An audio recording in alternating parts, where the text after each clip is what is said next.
ನಮಸ್ಕಾರ ಸ್ನೇಹಿತರೆ, 24ಗೆ ಸ್ವಾಗತ. ಇಲ್ಲಿ ನೆರೆದಿರ್ತಕ್ಕಂಥ ಎಲ್ಲ ಗಣ್ಯರಿಗೆ ನಮ್ಮ Karnataka working digital Muslim association ವತಿಯಿಂದ ನಮಸ್ಕಾರಗಳು, ಸ್ವಾಗತ. ಈಗ ಮೊದಲಿಗೆ ನಮ್ಮ ಈ Karnataka working digital social media ಅಸೋಸಿಯೇಷನ್ನ ಒಂದು ಜಿಲ್ಲೆ ಲೋಗೋ ಅನಾವರಣ ಕಾರ್ಯಕ್ರಮ ಇದೆ. ಇದರ ಒಂದು ಮುಖ್ಯ ಅತಿಥಿಯಾಗಿ ಶ್ರೀಯುತ ರಾಜೀವ್ ಮೇತ್ರಿಯವರು ಆಗಮಿಸಿದ್ದಾರೆ. ಈಗ ಅವರ ಅಮೃತಹಸ್ತದಿಂದ ಲೋಗೋ ಒಂದು ಅನಾವರಣ ಮಾಡಲಾಗುತ್ತದೆ. ಈಗ ಪ್ರಥಮವಾಗಿ ನಮ್ಮ Karnataka working digital social media association ಅಧ್ಯಕ್ಷರಾದಂಥ ಶ್ರೀಯುತ ಮಾರುತಿ ಗಣೋರ್ ಅವರು ಮುಖ್ಯ ಅತಿಥಿಗಳಿಗೆ ಮಾಲಾಪಣಿ ಹಾಗೂ ಪುಷ್ಪವನ್ನು ಕೊಡುವುದರಲ್ಲಿ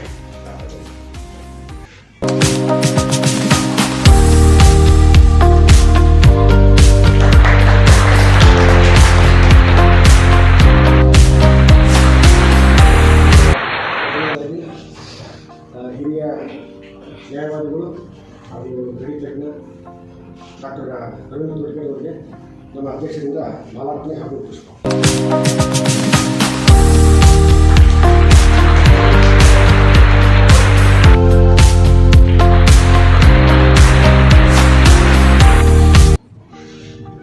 ಈಗ ನಮ್ಮ ಸಂಘದ ಅಧ್ಯಕ್ಷರಿಗೆ ನಾನು ಶಶಿಕಾಂತ್ ಹೊನ್ನಪ್ಪನವರು ಈ ಸಂಘದ ಉಪಾಧ್ಯಕ್ಷರಾಗಿ ಮಾಲಾರ್ಪಣೆ ಹಾಗೂ ಪುಷ್ಪೋತ್ಸವ ನೆರವೇರಿಸ್ತಾ ಇದ್ದೀವಿ.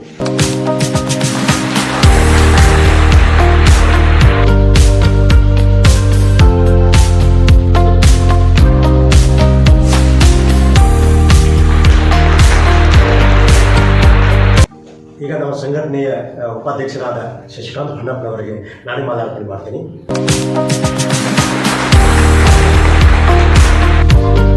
ಸ್ನೇಹಿತರೆ, ಇವತ್ತಿನ ಒಂದು ಖುಷಿ ದಿವಸ ಇದೆ. ಏನಂತಂದರೆ ಆ್ಯಕ್ಚುಲಿ ನಮ್ಮದು Karnataka working digital and social media association Kerala SMA ಅದು ಸ್ಥಾಪನೆ ಆಗಿ 3ನೇ ವರ್ಷದಲ್ಲಿದೆ. ಆದರೆ ನಮ್ಮ ಲೋಗೋ ಇನ್ನೂ ಇನಾವೇಷನ್ ಮಾಡಿದ್ದಿಲ್ಲ. ಇವತ್ತು ನಮ್ಮ UK-ದಿಂದ ನಮ್ಮ ಬೆಳಗಾವದವರವರು UK-ಯಲ್ಲಿ ಒಂದು ಕನ್ನಡ ಸಂಘನ ಕಟ್ಟಿ ಅಲ್ಲಿ ಒಂದು ಲೇಬರ್ ಪಾರ್ಟಿ ಅಂತ ಒಂದು ಪಾರ್ಟಿಕಲ್ ಇದನ್ನು ಮಾಡಿಕೊಂಡು ಒಂದು ಒಳ್ಳೆ ಮುಗಿಸಿದರು. ಅವರ ಸದ್ಯದಲ್ಲೇ ಅವರು ಬೆಳಗಾವದಲ್ಲಿದ್ದಾರೆ.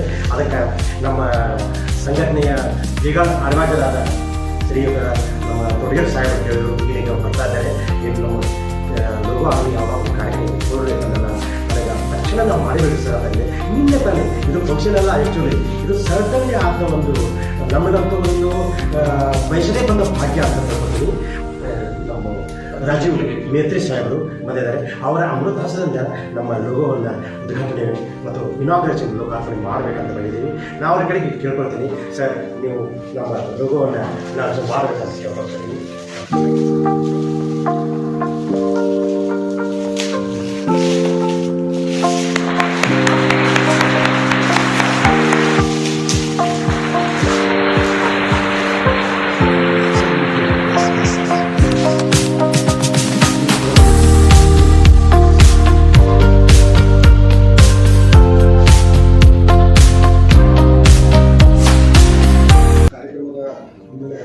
ಈ ಸಂಘದ ಕಾನೂನು ಸಲಹೆಗಾರರಾದಂಥ ಡಾಕ್ಟರ್ ರವೀಂದ್ರ ತೋಡ್ಕರ್ ಅವರಿಗೆ ಸ್ವಾಗತ ಭಾಷಣ ಮಾಡಬೇಕೆಂದು ಈ ಮೂಲಕ ಎಲ್ಲ ಕನ್ನಿಬಂಧನೆ.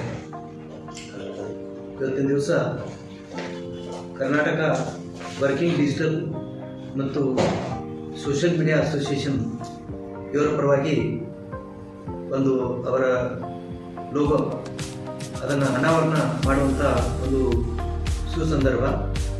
ಈ ಒಂದು ಒಳ್ಳೆಯ ಸಂದರ್ಭದ ಒಂದು ಔಚಿತ್ಯಪೂರ್ಣ ಕಾರ್ಯಕ್ರಮಕ್ಕೆ, ಅದು ಆಗಸ್ಟ್ ತಿಂಗಳಲ್ಲಿ ಜರುಗುವಂಥ ಈ ಕಾರ್ಯಕ್ರಮಕ್ಕೆ ನಮಗೆ ಯುನೈಟೆಡ್ ಕಿಂಗ್ಡಮ್ನಿಂದ ಅಲ್ಲಿ ಬ್ರಿಟಿಷ್ ಕೌನ್ಸಿಲರ್ ಅವರು ನಮ್ಮ ಜೊತೆಗೆ ಇರುವುದು ನಮ್ಮ ಸೌಭಾಗ್ಯ ಅಂತಲೇ ನಾನು ಹೇಳಲಿಕ್ಕೆ ಬಯಸ್ತಾ ಇದ್ದೀನಿ.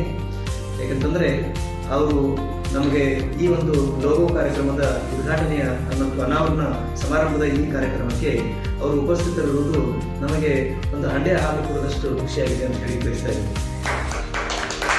ಯಾಕಂದರೆ ನಮ್ಮವರೇ ಅವರು ಇಲ್ಲೇ ಒಂದು ದಡ್ಡಿ ಗ್ರಾಮದಿಂದ ಒಂದು ತಮ್ಮ ಜನ್ಮ ತಳೆದು ಮತ್ತು ಅಲ್ಲೇ ಹುಟ್ಟಿ ಬೆಳೆದಂಥ ಒಬ್ಬ ಇಂಗ್ಲೆಂಡ್ ಅಂದರೆ ಇಂಡಿಯಾದ ವ್ಯಕ್ತಿ ಇವತ್ತಿಗೆ ಇಂಗ್ಲೆಂಡ್ಗೆ ಹೋಗಿ ಅಲ್ಲಿ ಒಬ್ಬರು ಬ್ರಿಟಿಷ್ ಕೌನ್ಸಿಲರ್ ಆಗಿ ಬ್ರಿಟಿಷರನ್ನೇ ಆಳ್ತಾ ಇದ್ದಾರೆ. ಅಂತಂದರೆ 350 ವರ್ಷಗಳ ಕಾಲ ಬ್ರಿಟಿಷರು ನಮ್ಮನ್ನು ಆಳಿದ್ರು.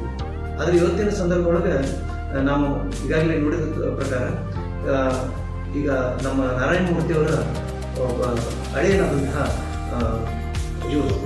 ಯಾರು ಋಷಿ ಸುನಕ್ ಅವರು ಇಂಗ್ಲೆಂಡಿನ ಪ್ರಧಾನಮಂತ್ರಿ ಆಗಿದ್ದನ್ನು ನಾವು ನೋಡಿದ್ದೀವಿ. ಯಂಗೆಸ್ಟ್ ಪ್ರಧಾನಮಂತ್ರಿ ಅಂದರೆ ಬಹಳ ಯುವಕರು ಯುವಕ ಪ್ರಧಾನಮಂತ್ರಿ ಆದಂಥದ್ದು ನಾವು ನೋಡಿದ್ದೀವಿ. ಮತ್ತು ಒಳ್ಳೆಯ ಒಂದು ತಂತ್ರಜ್ಞಾನದ ಒಂದು ನಾಲೆಜ್ ಇದ್ದಂಥವರು ಪ್ರಧಾನಮಂತ್ರಿ ಆಗಿದ್ದನ್ನು ನಾವು ನೋಡಿದ್ದೀವಿ. ಅದು ಭಾರತದ ಮೂಲದ ಒಬ್ಬರು ಪಂಜಾಬ್ ಮೂಲದ ಪ್ರಧಾನಿಯೊಬ್ಬರು ಇಂಗ್ಲೆಂಡ್ನಲ್ಲಿ ಪ್ರಧಾನಿ ಆಗಿರೋದನ್ನು ನಾವು ನೋಡಿದ್ದೀವಿ. ಆದರೆ ನಮ್ಮವರೇ ಆದಂಥ ಅಂದರೆ ಬೆಳಗಾವಿಯರೇ ಆದಂಥ ರಾಜು ಮೇತ್ರಿ ಅವರು 3 ಸಲ ಡ್ಯಾನ್ಸಿನ್ಬರ್ಗ್ ಅಲ್ಲಿ ಒಂದು ಕೌನ್ಸಿಲರ್ ಆಗಿ ಗೆದ್ದು ಬಂದಿರುವುದು ನಮ್ಮ ಸೌಭಾಗ್ಯ. ಮತ್ತು ಅವರು ಕೂಡ ಕನ್ನಡದಲ್ಲೇ ತಮ್ಮ ವ್ಯಾಸಂಗವನ್ನು ಮಾಡಿದ್ದಾರೆ. ಕನ್ನಡದಲ್ಲೇ ಅವರು ತಮ್ಮ ವ್ಯಾಸಂಗವನ್ನು ಮಾಡಿ ಅಲ್ಲಿ ಅಂದರೆ ಇಲ್ಲೇ ನರ್ಸಿಂಗ್ ಕಾಲೇಜಿನಲ್ಲಿ ಅವರು ತಮ್ಮ ನರ್ಸಿಂಗ್ ಒಂದು ವ್ಯಾಸಂಗವನ್ನು ಮುಗಿಸ್ಕೊಂಡು ಇಂಗ್ಲೆಂಡ್ನಲ್ಲಿ ಅವರು ಈಗ NHS ನ್ಯಾಷನಲ್ ಹಾಸ್ಪಿಟಲ್ ಸರ್ವಿಸ್ನಲ್ಲಿ ಅವರು ಇವತ್ತಿಗೆ ಸೇವೆಯನ್ನು ಸಲ್ಲಿಸ್ತಾ ಇದ್ದಾರೆ ಮತ್ತು ಹಿರಿಯ ನರ್ಸ್ ಆಗಿ ಸೇವೆ ಸಲ್ಲಿಸ್ತಾ ಇದ್ದಾರೆ. ಹಾಗೆ ಮೇಲ್ ನರ್ಸ್ ಆಗಿಯೂ ಕೂಡ ಸೇವೆ ಸಲ್ಲಿಸ್ತಾ ಇದ್ದಾರೆ. ಅವರ ಧರ್ಮ ಪತ್ನಿಯೂ ಕೂಡ ನರ್ಸ್ ಆಗಿ ಅಲ್ಲಿ ಸೇವೆಯನ್ನು ಸಲ್ಲಿಸ್ತಾ ಇದ್ದಾರೆ. ಮತ್ತು ಇವರ ಏನು ಅಲ್ಲಿ ಸೇವೆಯನ್ನು ಪರಿಗಣಿಸಿ ಅಲ್ಲಿ ಇವರನ್ನ ಬಹಳ ಅಂದರೆ ಗೌರವಪೂರ್ವಕವಾಗಿ ಅವರನ್ನು ನೋಡ್ಕೊಳ್ತಾ ಇದ್ದಾರೆ ಅನ್ನುವಂಥದ್ದು ಸಹಿತ ಗೊತ್ತಾಗಿದೆ.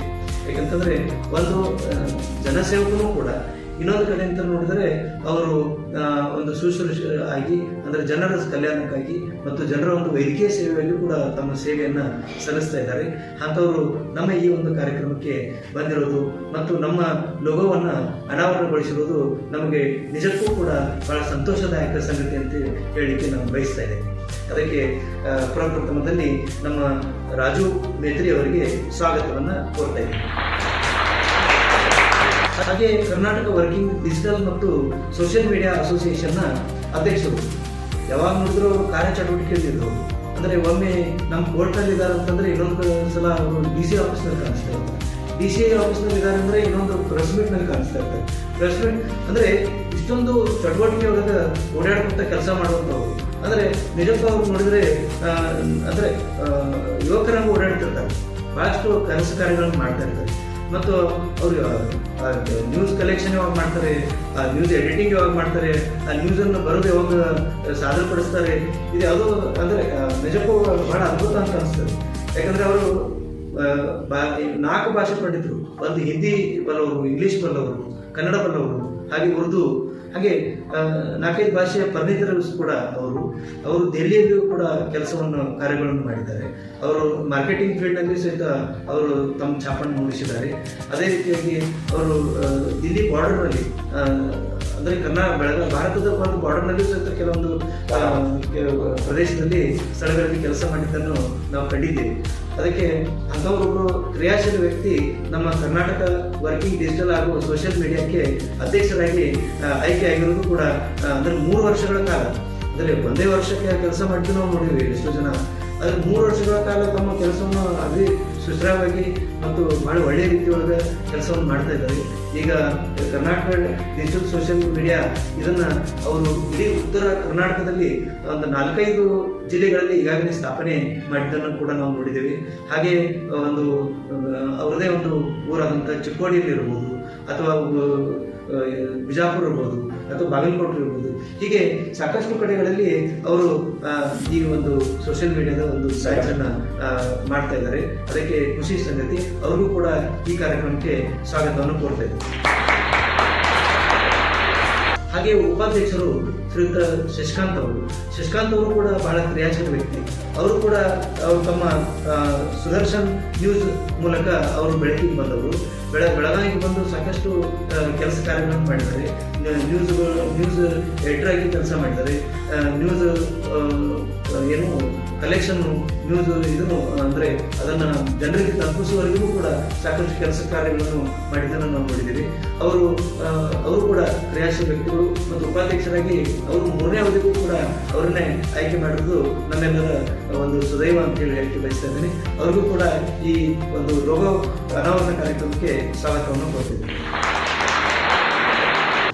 ಹಾಗೆ ನಮ್ಮ ಜೊತೆಗೆ ನಮ್ಮ ಆತ್ಮೀಯ ಗೆಳೆಯ, ಪ್ರೀತಿಯ ಗೆಳೆಯ ಹಾಗೆ ಅವರು ಕೂಡ ಒಂದು ಪತ್ರಿಕೆಗೆ ಕೆಲಸ ಮಾಡ್ತಾ ಇದ್ದಾರೆ. ಅವರು ಜರ್ನಲಿಸ್ಟ್ ಆಗಿ ಕೆಲಸ ಮಾಡ್ತಾ ಇದ್ದಾರೆ.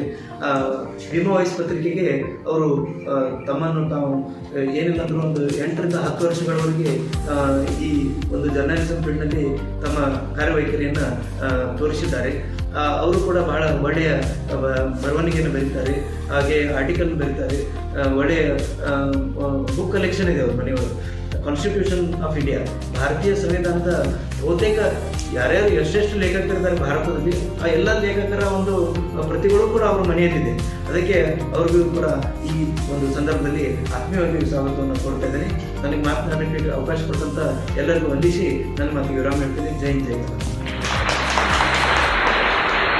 ಸ್ನೇಹಿತರೆ, ಈ ವಿಡಿಯೋ ನಿಮಗೆ ಹೇಗೆ ಅನಿಸುತ್ತೆ ಅನ್ನೋದ್ರ ಬಗ್ಗೆ ಕಮೆಂಟ್ ಮಾಡಿ, ಲೈಕ್ ಮಾಡಿ, ಸಬ್ಸ್ಕ್ರೈಬ್ ಮಾಡಿ, ಬೆಲ್ ಬಟನ್ ಒತ್ತೋದು ಮರಿಬೇಡಿ. ಏಕೆಂದರೆ ನಮ್ಮ ಪ್ರತಿಯೊಂದು ವಿಡಿಯೋ ಮೊದಲು ನಿಮಗೆ ತಲುಪಬೇಕು.